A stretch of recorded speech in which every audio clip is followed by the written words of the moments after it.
here on Metalopolis. Really standard map here for game number 2. Bubbles is up 1 game over DDE, and Metalopolis really depends on where you spawn. One of the most position-oriented maps there is out there, just because of the huge disparity between the close ground positions and the cross positions.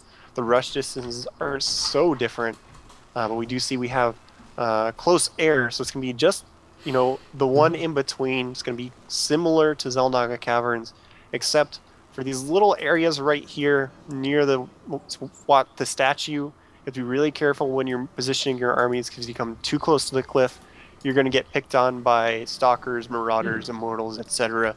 So it does wind up lengthening the rush distance a little bit, and it's going to be really easy in these positions for both players to split the map as well. So we could very easily see another really long game from these two players.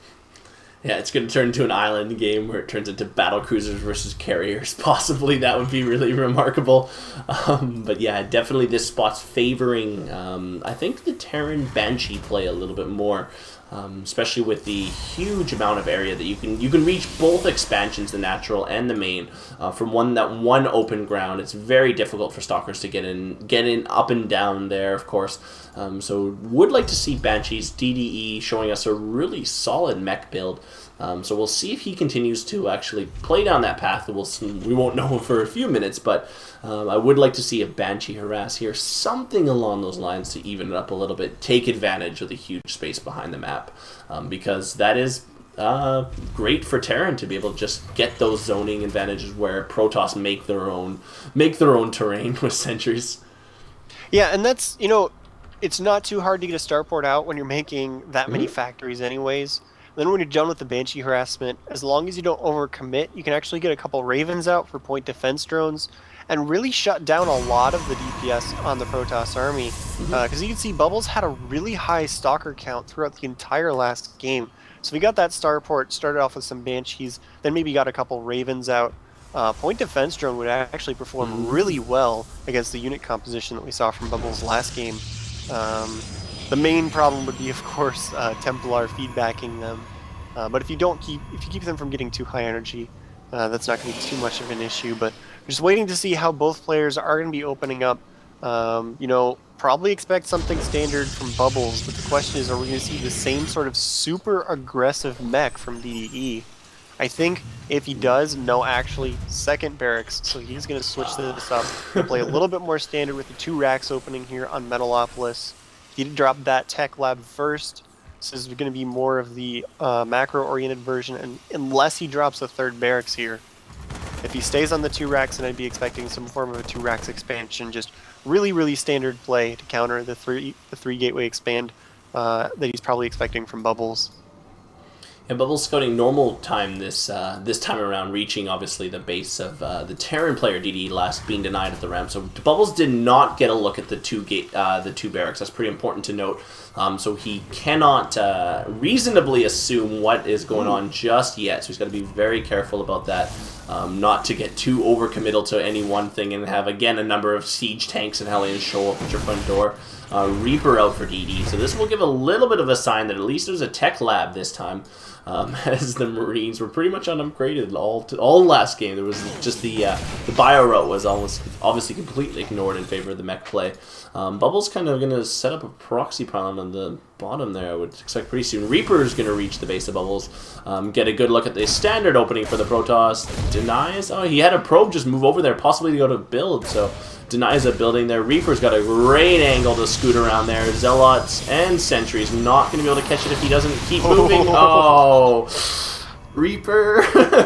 Nice force field there Great. by Bubbles, but actually you see really quick stim here from DE, actually completely skipping the more common concussive shells and going straight for stim. So this 2 racks opening with a tech lab first, usually you see that as more of a defensive build, but a reactor just finished up, a bunch of Marines can be popping out, got a good number of Marauders out. He could be just going for a really quick stim timing.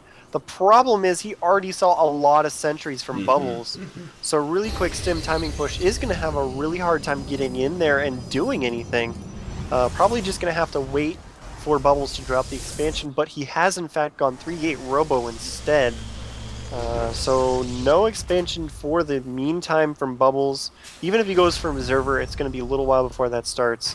DDE, in response to seeing those sentries, even if he was thinking of being super aggressive, has switched over the command center. I think that's a really intelligent decision just because it's like impossible to break these sentries on the top of the ramp because they are accumulating a lot of energy. You need like a medevac to drop straight into his base in order to put some damage in on him. And you do see a really quick Robo Bay from Bubbles. So fast Colossus on one base against 2 Rex expand. Yeah, this is where the intelligence comes in, and that's why the rush to Observer, I believe. He's a little worried about putting down that Nexus and facing that tank Hellion pressure again. So he is going to scout this time around. Observer is the only tool that the Protoss has is if he gets denied on the ramp. So you will see three racks there, a little more standard. A nice bio army sitting at the bottom of the ramp. But DDE has used this greatly to get that expansion going. He is going to have a great economic lead. He's a little bit behind in tech. No factory just started yet, only on 1 gas as well. So this Colossus timing is going to be critical. Thermal Lances started. I don't think thermal lances were as necessary. Bubbles should have probably been reinforcing with a little bit more stalkers if he did want to push. Although he maybe looks like he is going to set up his Nexus on the low ground here. So Bubbles is just going to expand as well. Keep pace with the Terran, which is very important. Do not get too far behind, of course, in this situation. Factory for DDE going down, and he's getting his combat shields, so he has stim and concussive shell complete. There will be a more traditional bio build from DDE, so I'm looking forward to seeing where they can clash. It's going to come down to, again, the standard, can you get those force fields out, bait those force fields, and then try to snipe those Colossus as best you can, because they are going to do tons of damage once they get the critical mass of 3 or 4 of them. Yeah, another option you can go for in this situation is just go for ghosts. Try and get a great EMP off onto the army. Ghosts are pretty much good against the Protoss army in pretty much any situation because the EMP hurts them basically any unit. You can take 100 shields off of anything. You can drain the energy from their sentries and their Templars. You can take off the hardened shield from the Immortals. It's such a good spell, and you don't see it used too often compared to how good it is. I mean, you see it a lot, but just considering how much damage it does to a Protoss player when you place it really well, it's surprising, like, how often you see it. You'd expect to see it every game, pretty much. We do see 2 Colossus on the field from Bubbles. Range is done. He does still have these 3 sentries at full energy, so he's going to be able to drop a lot of force fields, but he doesn't have a whole lot of supporting warp gate units here. If you look at it, that's not a whole lot. Just Zealots, 1 Stalker, and a couple sentries. So he's going to be really relying on force fields to keep him alive. So if DDD actually had gone for Ghost Academy and got a really money EMP down, he could probably just dominate him. But we do see double starport on the way from DDE instead. He's getting some medevacs. We'll be able to transition over into Vikings relatively easily. And as long as he keeps up with his bio production and gets a decent number of Vikings out, he should be alright here anyways. We don't really see enough ghosts actually in this matchup here. As you mentioned that, it did trigger a point that I did want to say earlier too, is just get the ghosts, 1 or 2 ghosts mixed in there. As you mentioned, 1 well-placed EMP can disable all the sentries or even reduce the significant amount of shield on the Stalkers. Stalkers their HP pool is half shield. You can kill half of their life by just 1 spell. It doesn't have to be well placed. If you get half the Stalkers, that's half their health. It's amazing. And it costs just energy.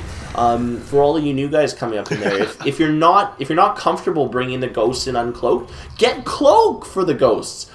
Chances are he is not going to have an observer escorting the army. You can see the observer just denied now from DD in the main base there as the turret went up, but those cloak will allow you to get the angle with your ghosts, unless there is an observer leading ahead, and most Protoss generally don't do that, so try to take advantage of that more, as looks like the proxy pylon from Bubbles has been scouted. It's going to be drilled down by DDE. Deny depot in the top there on Bubbles' third base, so that's got to be a little bit annoying. Bubbles is going to clear that out, I'm sure, pretty shortly, as he just threw down a Twilight Council. Slag speed started right now for the Zealots, so getting the Zealot charge is an awesome idea. Lets them shred a little more, but I'm really, really worried about the size of this Protoss ball. There hasn't been much additions other than the Colossus Colossus here. In the last few cycles, these gateways have gone unproducing. Now he's on 6 gate, finally producing another cycle here of Stalkers, but just really only 3 Stalkers for 6 gateways. So I'm really kind of worried now as here comes DDE across the standard attack path.